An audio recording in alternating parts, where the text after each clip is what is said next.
would you feel if you were told you need something to live and then you were put on a waiting list for it? There is a growing need for organ donors and a simple solution. Today we'll discuss the need for more organ donors, the simple steps to become an organ donor, and the positive results that come with organ donation. I have conducted extensive research on this topic, and I am an organ donor myself. First, let's take a look at the lack of organ donors and organ donations. Currently in our country, there are many more people in need of organ donations than there are organs available. In Nebraska, there are 500 residents on the organ transplant waiting list, and an average of 50 people die each year, according to the Nebraska Organ Recovery System. While the number of people in need of organ donation has skyrocketed, the number of donors has dipped slightly. In 2013, 121,272 people were on the organ transplant waiting list. While the number of people that signed up were only 14,257 people, according to the U.S. Department of Health and Human Services. Justin Sipe led a normal childhood, despite having cystic fibrosis. He, like us, loved soccer, golf, and hunting. But when Justin turned 20, his health deteriorated, and he was in desperate need of a lung transplant. He was put on the organ transplant waiting list and waited for 2 years. Unfortunately, Justin passed away because there were not enough organ donors to help him. Without enough viable organ donations, people die every day from ailments that could be easily cured with an organ transplant. According to the Department of Motor Vehicles, or the DMV, someone is added to the organ transplant waiting list every 10 minutes. And an approximate 21 people die every day while waiting for an organ donation. The DMV also published that over 4,000 people are waiting for a heart transplant. After transplant, most of these people can return to their normal, everyday lifestyles. However, only 2,000 heart organs are available for those who need them. You don't have to be an older person to find yourself waiting on the organ transplant waiting list. According to the DMV, 15,241 people are waiting for a liver transplant. About the same number of children are diagnosed every year with a liver disorder or disease. Many of these children will require a liver transplant. The DMV reports that 1,500 people die each year waiting for a new liver, and some of these are children.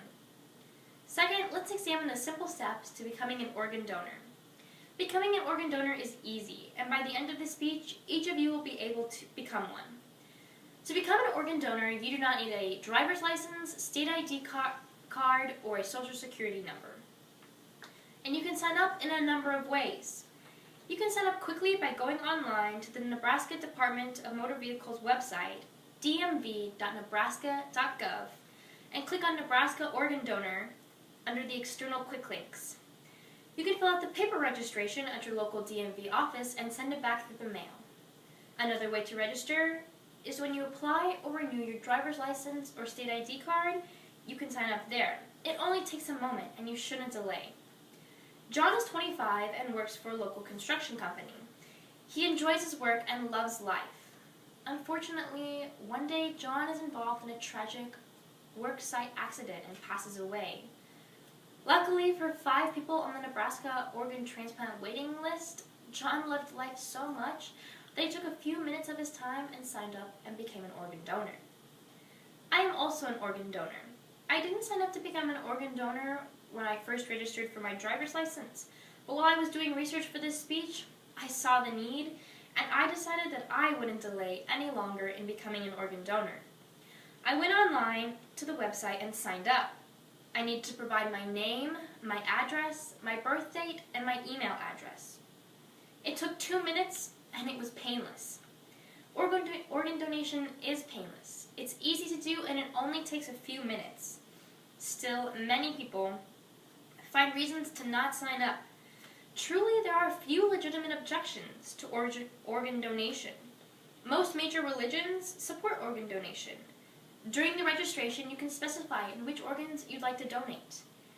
And you don't have to be over 18 to sign up. but if you are a minor, you'll have to have your parents' consent when you register. Now that you know the quick steps to becoming an organ donor, let's visualize the positive results of organ donation. Organ donation not only benefits the recipient, it benefits the donor's family. If you donate your organs, you can save up to 8 lives and change up to 50. Based on the information published by the National Foundation for Transplants, another great benefit is it won't cost you or your family anything to be an organ donor. After death, your family will never be billed because of organ donation. Organ donation is something nearly everyone can be involved in. There are only a handful of diseases that can prevent you from becoming an organ donor. Anyone that has HIV or cancer cannot be an organ donor, but most other medical conditions are accepted. If your family is set on having an open casket funeral, you should not worry because the doctors are careful to leave few scars when they're removing the organs. In 2014, Donate Life Nebraska recorded that millions of people nationwide had their eyesight restored because of corneal transplants. Becoming an organ donor can change and even save someone's life and will never cause stress to you or your family. Today we have uncovered a large need for organ donors and donations, learned the easy steps to becoming an organ donor, and finally exposed what a lasting impact it has on both sides of the donation. Therefore, becoming an organ donor is one of the most important decisions you can make, and the shortage of organ donors can be solved by you. Just clicking a few buttons on the computer can save someone's life. Don't delay. Become an organ donor today.